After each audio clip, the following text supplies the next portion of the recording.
Good morning, Houston. I'm KHOU 11 meteorologist Kim Castro. We've got a breakdown of all things winter storm this weekend.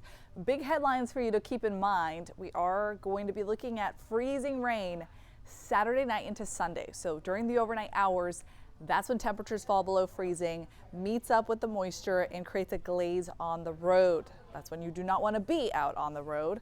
I'll show you exactly the time frame of that and when it's okay to get back out there. 36 hours, maybe a little bit more, that we are tracking the possibility of below freezing temperatures. So that is a prolonged stretch. We are under a hard freeze as we head into Monday morning because that's when temperatures are going to drop into the teens for a lot of spots. And then wait till I show you the wind chill value because there's going to be some wind associated with that cold as well. Here's a live look at the nationwide temperature map. The cold air, it's already in place. It's just sinking south at this point. So you'll notice for Minnesota, that's where we've got some of the coldest temperatures. So northern part of the state, almost 30 below zero. Minneapolis, 16 below zero. North Dakota, Bismarck, 18 below zero. So lots of spots in the negatives. -5 for Omaha, Nebraska. Chicago, -10. These are not feels like temperatures. These are actual air temperatures. And even in the Lone Star State, those temperatures already starting to fall below freezing at least.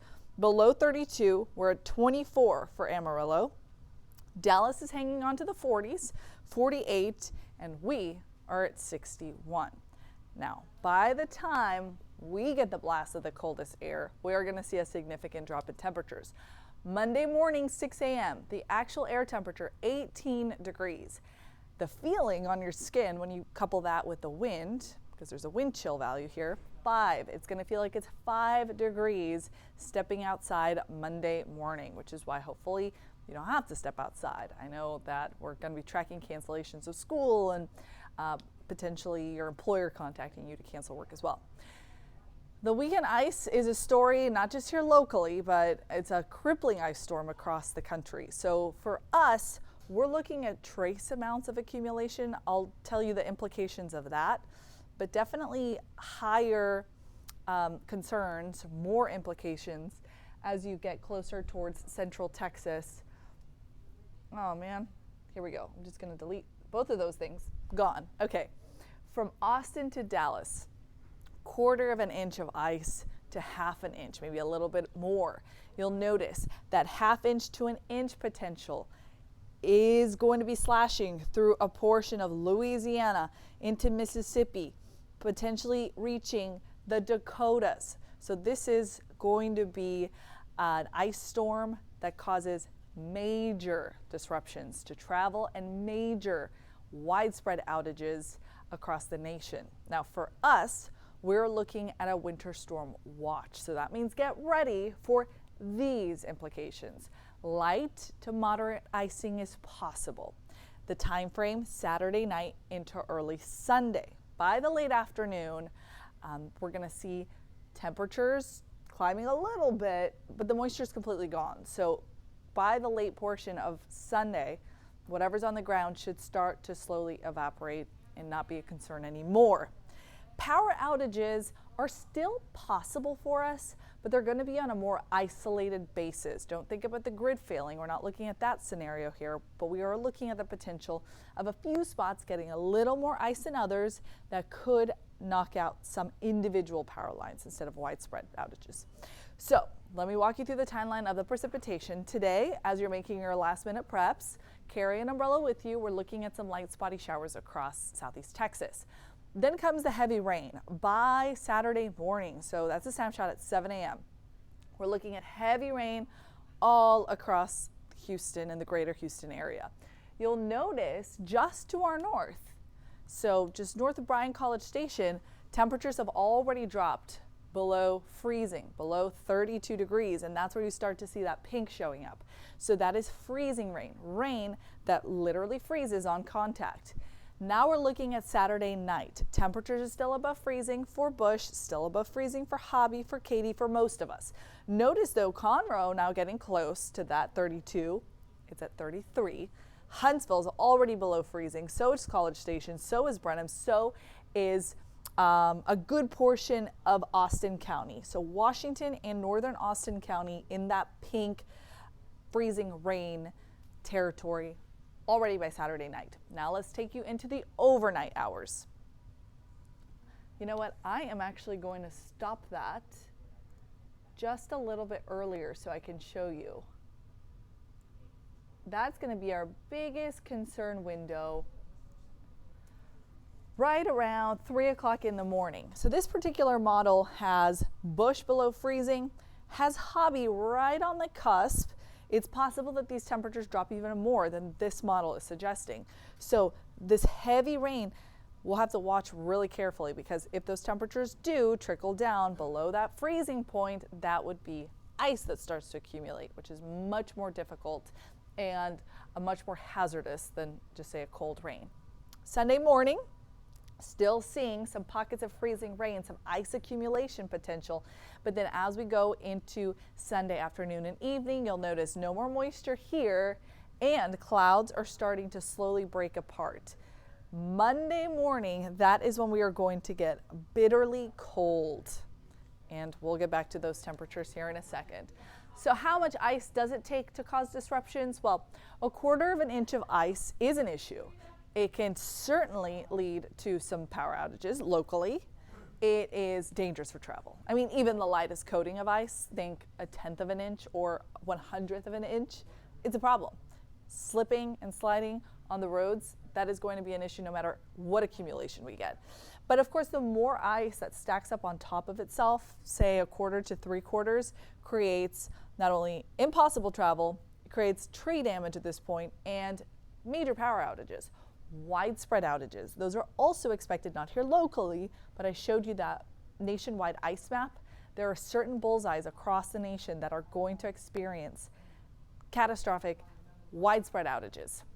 So just to put this into context, I know 1/4 of an inch of ice doesn't seem like a lot, but why is there a localized individual neighborhood threat for an outage even here in Houston?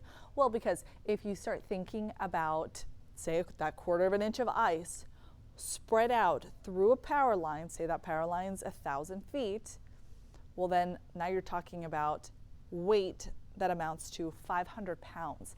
500 pounds on top of that line could certainly bring it down. So that's why we'll have to just be really, really careful watching those accumulation totals and just making sure that we make the preparations that we need ahead of time.